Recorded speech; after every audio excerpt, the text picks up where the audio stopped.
Hey there, Shelley here. Well, today is December 1st, 2024, and I'm making this video as a part of my personal journal. It will probably make it to YouTube, but I just had to mark this day as a very special day where 5 years ago today, my relationship with alcohol, as I knew it, completely changed.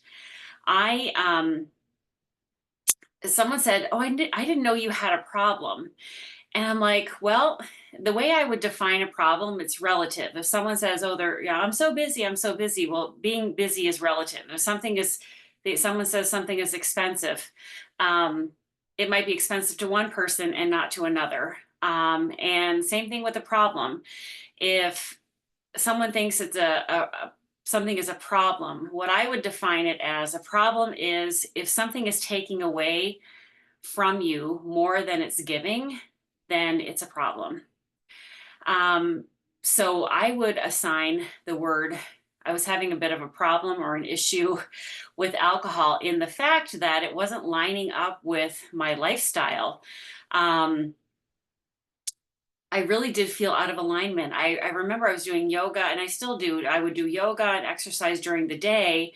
And then at night, I would crave a glass of wine, which would lead to craving snacks. And then this perpetual cycle of it felt like I was undoing everything that I had started to create it in good and wellness, purposeful health. During the day, I was like unwinding it at night with wine.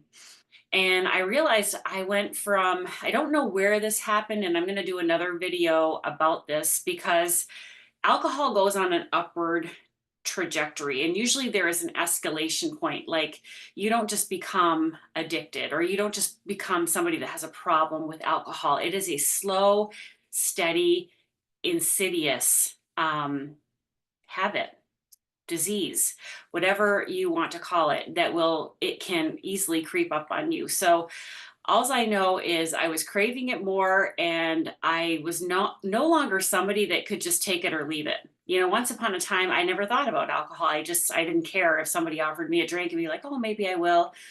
But there is an escalation point, and I have been able to pinpoint that where that happened, where I kind of tipped over the edge of. I ended up really having this kind of romantic connection with alcohol. All the feels, the glass, the ambiance, the different vintages, pairing wine and food, all the things that will definitely get you hooked. But this video, I wanted to just talk about where um, on this day 5 years ago, I didn't know that my relationship with alcohol was going to change, but it did. So I was scrolling online, and I was looking.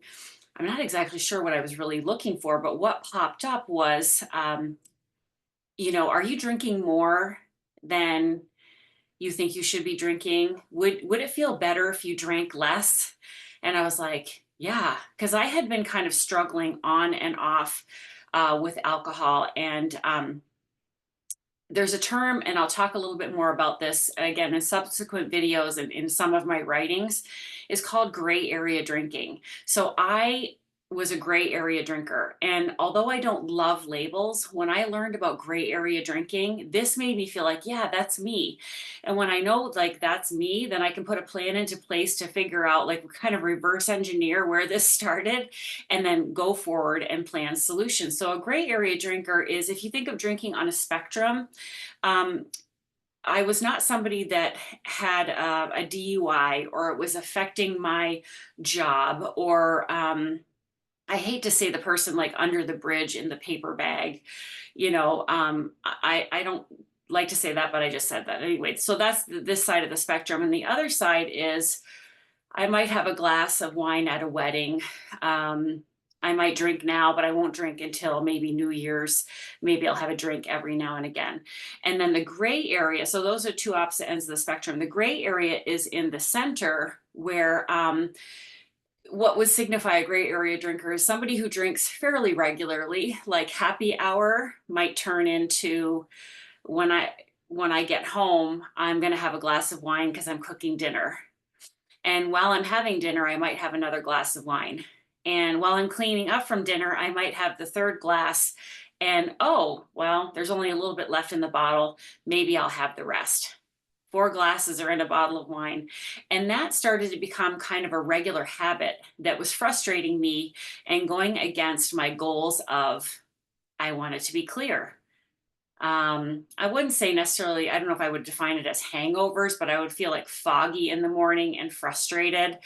And I didn't want to feel like that, any longer. So, um, that's what gray area drinking signifies, is that you might just have like an uptick in drinking, and then you go, oh, this is so frustrating, I'm not gonna drink on the weekends, or January's coming up right now, so um, people will do a dry January. So this is, and I'm going to get back to my story, this is what happened to me.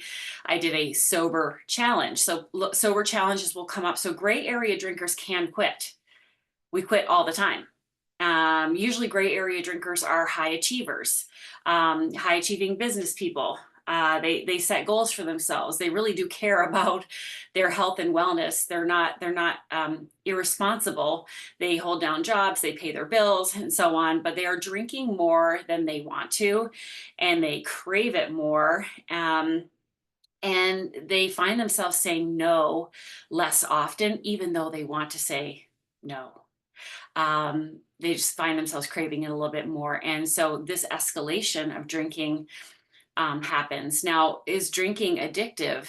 Yes, it can be addictive to any person with flesh, bone, blood. If you continue to drink, you will need more to feel the effects, and therefore you can have a problem.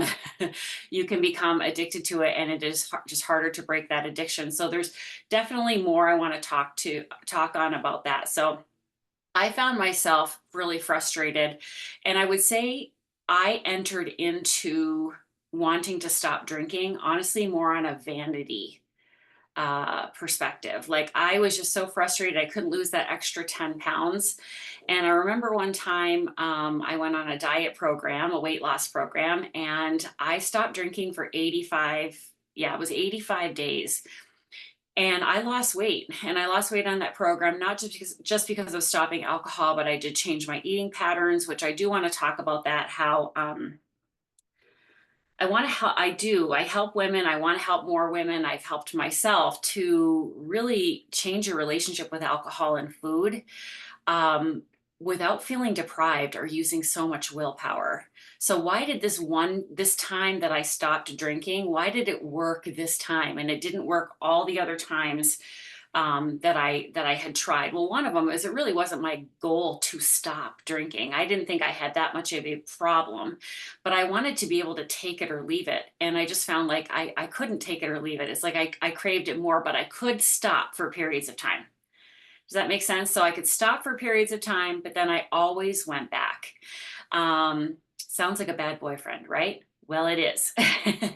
That's how I really honestly came to this work, is I was in work, doing some coaching in relationships and dating before I met Nick, and learning what it was to be in a healthy relationship, what it was meant to be a healthy relationship partner. So more about that. I love to talk about relationships as well. But what I did realize through that is I had an unhealthy relationship with wine and with alcohol, and I also had an unhealthy relationships with food and snacking. So, anyways, I was scrolling through this challenge, and I'm telling you right now, if this challenge said, "Do you want to quit alcohol?" If it said that, I would have been like, "No, I don't want to quit." But it didn't. It asked me a better question, and I would encourage you to ask yourself better questions. If you're questioning your relationship with alcohol, if you're drinking more than you want to, don't ask yourself. If you Google, "Am I an alcoholic?" you're going to find out that the standards for drinking are, I think for women, like 2 to 3 drinks per week, maybe 4 drinks per week. Beyond that, you might be considered an alcoholic by definition. I never identified with the term alcoholic. I could never utter the words. I was always very curious. I grew up in a home filled with alcohol. Nobody ever said, "Oh, I'm an alcoholic." I don't remember any of that. Nobody really attended meetings to try to stop drinking. I wish they would have. Side note, knew a little bit more, because drinking is a family disease. It affects everybody. So, it wasn't that I had wanted to quit, but I wanted to just drink less. I wanted to be able to say no. And I found myself just wanting it, more and more. So, anyway, if you Google "Am I an alcoholic?" you might find out answers that you don't particularly care for. And if somebody feels like that is them, and I know that Alcoholics Anonymous and other 12-step programs, I have so much respect for them. Like, that has helped so much in their relationship and journey with alcohol. For me, I could not utter the words that I was powerless over alcohol. But I know if a human is to continue to drink, it can begin to take over your life. And I saw the writing could have been on the wall, and I thought there has to be something else I can do to look into this. So this is a pivotal moment why today is so important. 5 years ago, I started this challenge, and it said, could you stand to drink a little less? Would life be better if you drank less? I was like, well, yeah, life would be better probably if I drank less. So this was a 21-day challenge. And on this first day, I met a group of women. I entered into a community of women. These women are still my friends today. As a matter of fact, I messaged them today, like, you guys, oh my gosh, 5 years ago, we were in this program together, and here we are. And I think some still drink, some moderate, some drink a little bit, some are completely stopped, and some continue to go back and forth. And I went back and forth for years, back and forth, drinking, not drinking. I'm doing okay. uh, Again, I'm going to do more videos on this because it is so involved. There are so many just different nuggets and aspects to any relationship, especially relationships with food and alcohol. So I learned a lot during this 21-day program in this group filled with women. We started to learn about the science behind why people become so attached to alcohol. And the question that kept coming up for me was, why is it this one thing? Like, I am successful in so many other areas of my life, and so were all the women around me. They were high achievers. They had families. They loved their families. They had, good relationships, all sorts of different relationships, right? Like, that's just human. They had jobs. They had families, careers. They took vacations. They had nice things in life. They were, maybe frugal. They knew how to take care of their money and their life. Like, things were humming along, but it was this one thing, this alcohol thing, that united us. Like, why can't we just, like, say no and put the glass down? Why do we have to do this challenge? So I'm going to tell you some things, like why sober challenges, like, sometimes don't work, why most of them don't work, why diets don't really work, and how you can kind of turn that corner to make something work. So we did this 21 days together, and here's the overachiever in me, ha ha. I went to day 24, which was Christmas Eve, and I decided it's Christmas Eve, right? Um, you're going to have reasons, or you can call them excuses. So it could be a reason it was Christmas Eve. Of course, I'm going to drink during the holidays. Let me tell you, there's never a perfect time. We live party to party. We live event to event. There's Christmas, then there's New Year's. We just finished Thanksgiving. As a matter of fact, that's the trifecta of difficulty for people who are struggling with alcohol and food, is Thanksgiving, Christmas, and New Year. Very challenging because we are surrounded socially by alcohol and marketing. All the marketing out there would say, if you want to have a good time, you should have a drink in your hand, right? So we're going to challenge all of this. If you guys, like, stick with me in some of these videos, and I have a course also called Wind Down, and it is helping women go from needing it to being able to take it or leave it without struggling in so much deprivation. And this applies to food and alcohol. So I started drinking again on Christmas Eve. So there I was, I rocked it out for 21 days, 24 to be exact. And then we had Christmas, and then we had New Year, and it was back to having a daily cocktail, maybe one, maybe two, maybe the bottle. Um, and then we went on a cruise, January 2020. Now we know what happened in 2020, right? The world changed for everybody. And I'd love to tell you that this was the end of my story where I stopped drinking from here, but no, I proceeded to drink for another year. So I had all this knowledge that I had picked up during this 21 days. And I went on this cruise, and, we had a great time. And then in March, the pandemic hit. We got all the information on the pandemic. And I was in line at the liquor store, you guys. This is why I want to document this. This is for me. And if you find this helpful to you, I sure hope you do. But I just want to. I never want to forget this. Um, I was in line at the liquor store when they deemed alcohol essential in March of 2020. And the liquor stores were to stay open. And I swear to you, I was skipping down the lines. And I don't know if it was in my mind or I actually did a high five to people in the line. I'm like, that is the craziest thing.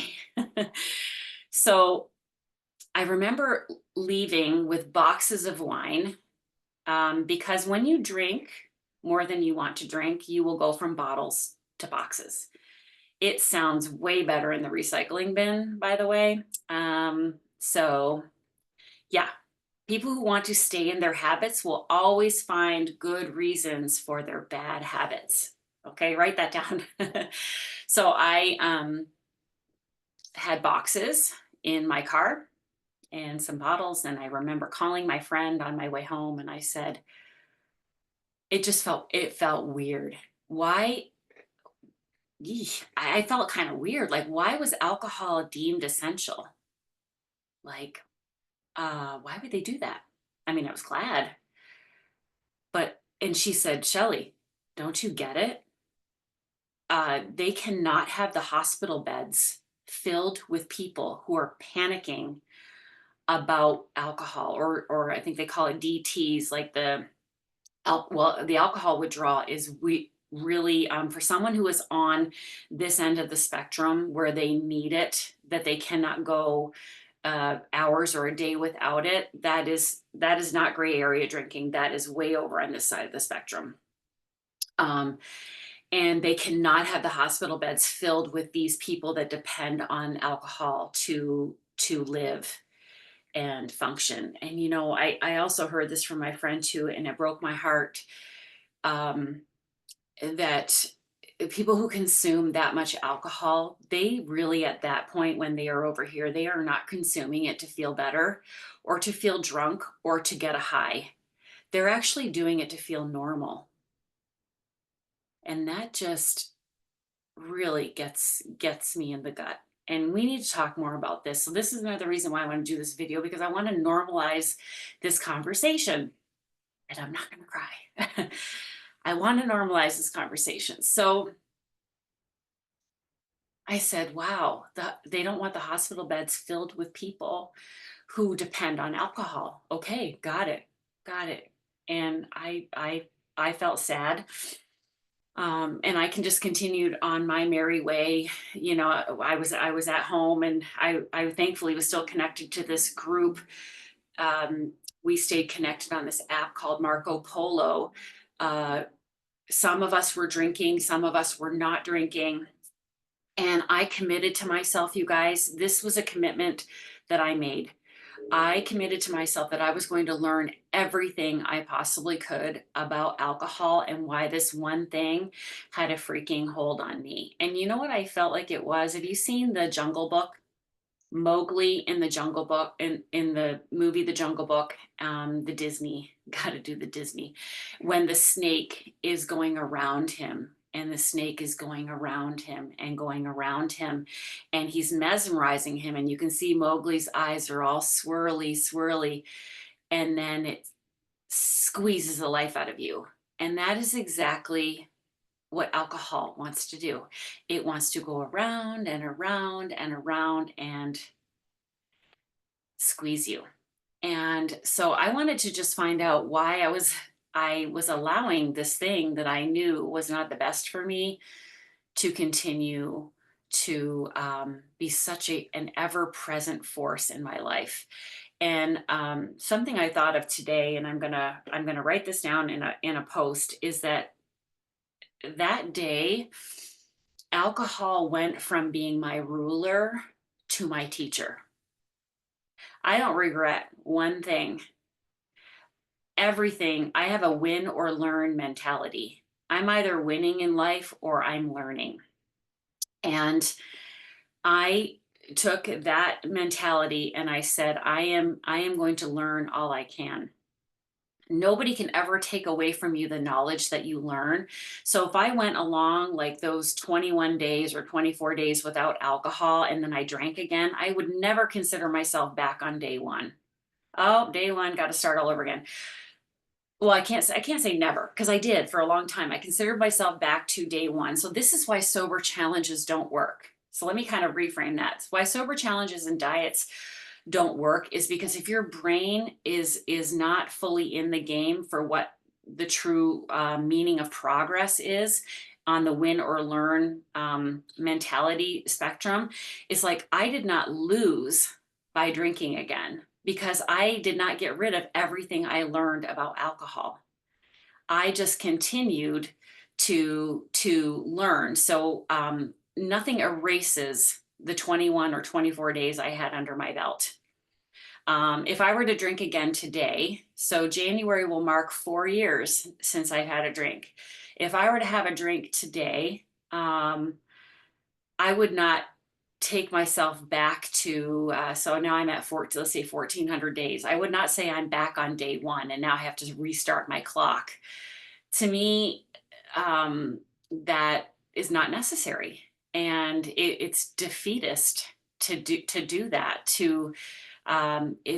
we call it a data point. If you have a slip up, if you were to slip, it's you don't go back to day one. You had a data point, and this is where it's important to win or learn. So I did not win the day if I had a drink, but what did I learn? And this is part of what I teach in my course, where with food and alcohol, when you are just unconsciously eating or unconsciously drinking. I drink because I'm happy. I drink because I'm sad. I drink because I have to, sleep. I drink because I have to wake up. I drink because I want to feel social. I drink because I feel alone. I drink because I don't want to be lonely. I drink because I want to feel more comfortable in social situations. I drink to try to sleep. Whatever those reasons are, um, you have to bring them into the conscious mind and challenge all of them. So I used to think I had to drink to have fun. Wow. Okay, let's challenge that one. Was that true? Yeah, it kind of felt true. But was it really true? No, I've had fun plenty of times without alcohol. I'm in a direct sales business, and God bless the woman who started our company. She recommended no alcohol at our events. What a genius! What a genius! Because when you drink, you are representing you, your image. You are representing the company and their image. So it would be recommended to not have alcohol. Why? Because too much alcohol distorts things and can make you do things that will ruin or tarnish your image. How smart is that? So did I need alcohol to have fun? I had plenty of fun, plenty of times without alcohol. So what then? What is it? So I spent, and I'm not going to say all the things because that's going to take many videos. Um, I spent 2020 learning all I could about why this one thing had such a hold on me. And in January of 2021, um, I was going back and forth again and I was beating myself up. Why can't I stop? And Nick and I were away for a weekend, and he said to me, why don't you just try again? Stop. Why don't you just stop, babe? And I will tell you, this man, I'm not going to cry. This man is so amazing. May you have a compassionate person in your life. May that person be you. But if you have another compassionate person in your life, he did not judge me. Um, he just saw my struggle. And in love, he said, "Why don't you try again?" And what I had learned all this past year, in 2020, was to that I was using the wrong tool. I was using the wrong tools to try to stop drinking. I was beating myself up. I was saying what a loser I was, how weak I was, that how could I be successful in so many areas, and this alcohol has taken me down. So I said, yeah, you're right. I really could try again. I'm just going to try again. And I brought in a new tool. And this tool, I put the old tools of shame and beating myself up away, and I brought in compassion. Compassion for myself. Nick had compassion for me. My supportive community of women had compassion for me. They saw my struggle as well, but nobody could do it but me. So I just let myself off the hook, and we call it the pause. I took a pause, and a pause is to stop freaking trying to stop, and instead take millimeter steps in that moment to make a new decision towards positive habit change. And I said to myself, and this was over the weekend in January. So it was January 10th. I had my last drink, and I drank a lot. I'm like, I'm going to drink your drink. I'm going to polish off this bottle. And January 11th was so January 10th of 2021 was my last drink that I had, like, since up till now. And I haven't had a drink today, and I don't plan on it. And that's what I said to myself. I don't plan on drinking today, and I'm going to do my best to do that tomorrow. So how do you stop the cravings, and how do you not feel deprived? Because that is one of my claims in my wind down program. I am going to help you if you want to change your relationship with alcohol to be able to do it in a peaceful way where you're not beating yourself up. So we have to bring in self-compassion. That is absolutely number one. And you have to have the right tools. And if you learn the science behind alcohol, and you dismantle every belief that you have about alcohol, and that does take probably a trusted friend or a mentor to really help you unfold the science of it. That if you think alcohol helps you sleep, I will talk to you about that. If you think alcohol helps your anxiety or you need it to be social, I will talk to you about that, and we will break down the science. And then you learn something new. And when you learn something new, your feelings change about that thing. When you learn something new, your feelings change about that thing. Um, I might have held alcohol to some type of high esteem. When I learned something new about alcohol, it changed how I felt about it. And I no longer had respect for the thing. And I could relate this to men, to people. If you thought this man in your life was so amazing, and then you learn that maybe he did something that was unethical, it changes the way you look at that person. It changes your level of respect, and you can no longer look at that person or that thing the same way again. So I learned all I could. It changed my emotions, changed the way I looked at things. And you are not tempted by something that, let me see if I can say this right. You're not tempted by something that you don't desire. Am I saying it the right way? Let me just say, the goal is to lose desire. I ended up losing desire. It was not my goal to do that. It was not my goal um, to stop drinking. I actually wanted to moderate, and that's for another video as well. If you are somebody, I would just like to moderate. Yeah, me too. Me too. Yes, please. That's what I wanted to do. I just wanted to drink like a normal person. We need to talk about that too. What is that? These normies, right? So, um, you are not tempted by something you don't desire. So I can have wine in my home. I can come to your house and other people can be drinking wine and I drink too. I just have something different in my glass. I love my glassware. Do not take away my wine glass. I'll just put something different in it. And I never thought in a million years I would ever get there. I didn't think that that was my goal. But when you are not tempted by something you don't desire, then you will not feel deprived. And when you don't feel deprived, you don't have cravings. It is absolutely amazing. And I know what people think they should do.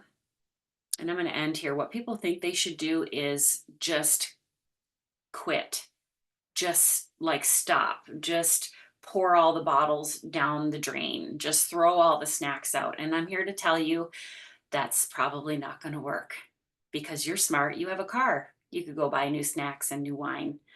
We want to be able to change your thinking, your relationship, and the way you look at it. So that it's no longer, if you want to change that relationship, it's just no longer welcome in your presence. Or you could be around it. If you wanted to, I mean, it's not going to bother you as much. Can you even imagine that? It doesn't bother you. And I never thought in a million years I would ever be there or thought I needed to be there, but it is a wonderful place to be to not think about drinking. And if you grew up in a household filled with drinking, there is the drinker and there's the thinker. And I was the drinker too, but I have become a thinker. And thinking and thinking and thinking is very exhausting. And I'm here to tell you, you can't outthink the drink. You can't just push yourself away from the table. You can't just put the fork down or put the glass down because if you could have, you would have. Stop trying so hard. I'm here to say, let's try something different. And I know the different. And I want to share it like with everybody. So that's my story. I'm going to be talking more about this in my videos, in my wind down program. Stay tuned for more information about that. And oh my gosh, I have so much more I want to say, but I'm going to sign off and just say, if you've listened, I just love you. I love you for listening. Thank you. And I would love your thoughts if you want to comment below. And for me, Shelly, to you, I say I love you too. Thanks for documenting this and more to come. Bye.